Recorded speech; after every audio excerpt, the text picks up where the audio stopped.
my mother made my clothes and Gladys's clothes out of the feed bag that my father bought feed in to feed the chickens, and it was some pretty sacks.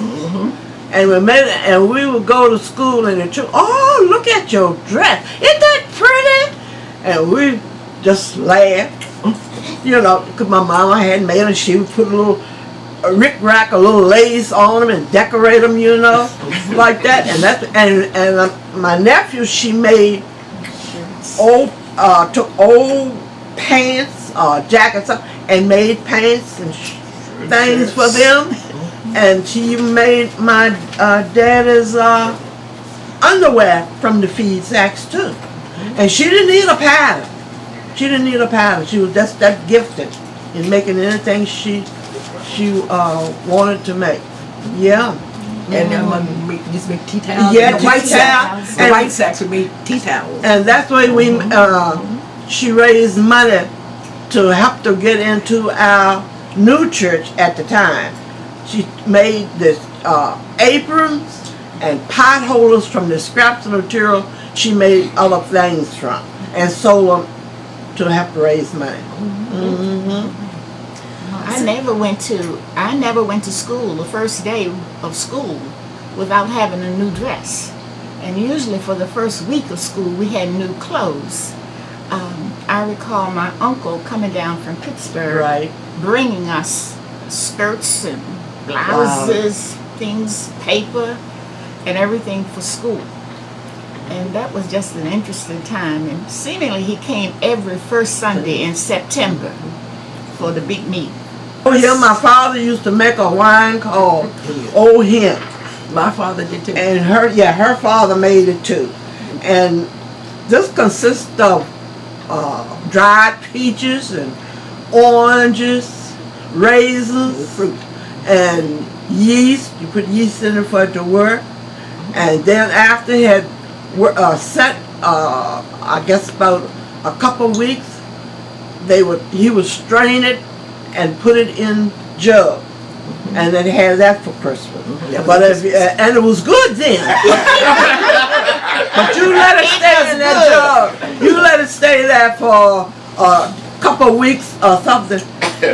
You drank it then. You'll be wobbling when you drink it. But it was all made from fruit. But it was all made from fruit. Oh, I recall living on the farm and having all kinds of fruit trees and picking berries and strawberries, blackberries, blueberries, and eating those blueberries just from the field. We didn't wash them, we didn't do anything, we just ate those as we went down the road. Sometimes we'd be given a bucket by our grandmother, and we were to fill the bucket, bring the bucket back filled with fruit. But all the rest you could eat. So I recall that. I also recall the best walnut cake, because we had fresh walnuts and big walnut trees in the yard. Black walnuts? Black walnuts. And grandmother cooked the walnuts or did something, roasted I guess. And we had those, and we had a cellar with sweet potatoes in it and white potatoes.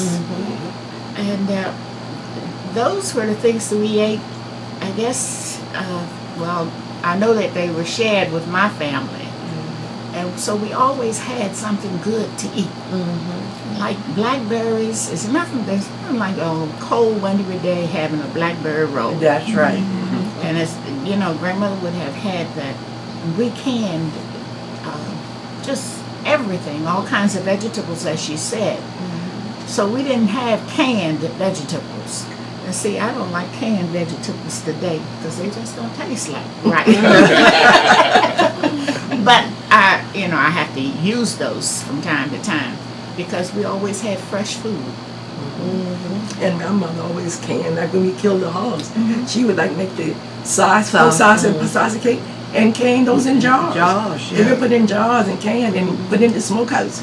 And whenever we went in the morning time for breakfast, she'd go out in the smokehouse, get a jar, bring it in, and get some of the And we didn't have any refrigerators or anything because we didn't have electricity. And they would put these syrup buckets, king syrup buckets, put butter in there or put some of the food and put it down in the well to keep it cold. Keep it cold. And we had then called we called it an ice box. Yeah, right. The ice man would come around. But on Saturday, my father would go to town. He'd get about a 25-pound thing of ice and set it on the bump of his car and bring it home. By the time he got home, half of the milk was but we put it in this ice box and had a big pan on the bottom to catch the water. Yeah, and if you forgot the pan, the pan would run over. Yeah. But that's where we kept our food. Yeah, and we also, my mother made butter from the, the cream on the milk, and she would churn it, and then she'd make the butter. Then sometimes we had the buttermilk, which I didn't care for that, but had the butter and put that in the well, and then we lived by a little stream. And sometimes they'll put the bucket down in that stream and keep it the food cold and everything. Yeah.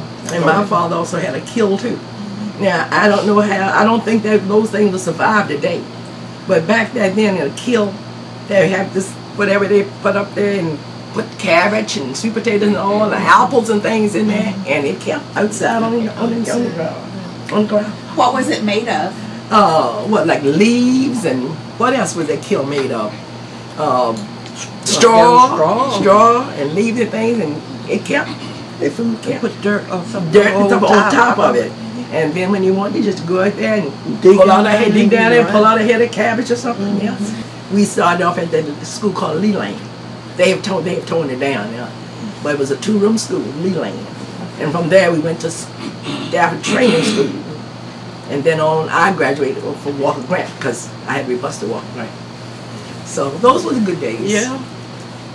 I graduated from Walker Grant too because at that time there was no high school for African American students. So we were bused to Walker Grant. And many of the students did not finish school because they were intimidated by going to a city school. Every day we were late. We would be walking up the sidewalk with our beautiful black and white saddle apps with red soles and socks. And see, the other girls were a little bit more advanced than we were. The city girls. We got our lesson. That was the main thing. In a sense, the students were more advanced. And lesson-wise, they were more advanced. Because as me, when I first went from Stafford Training to Walker Grant, my first year there was like a first year college to me. But like going first year college. That's how far advanced Walker Grant was than Stafford. I guess because they had maybe more resources and they better I'm not so much better teachers, but they had more resources, more to offer that Stafford Training School didn't have. The libraries and things like that they had, we didn't have at Stafford Training School. So it was just like going my first year college.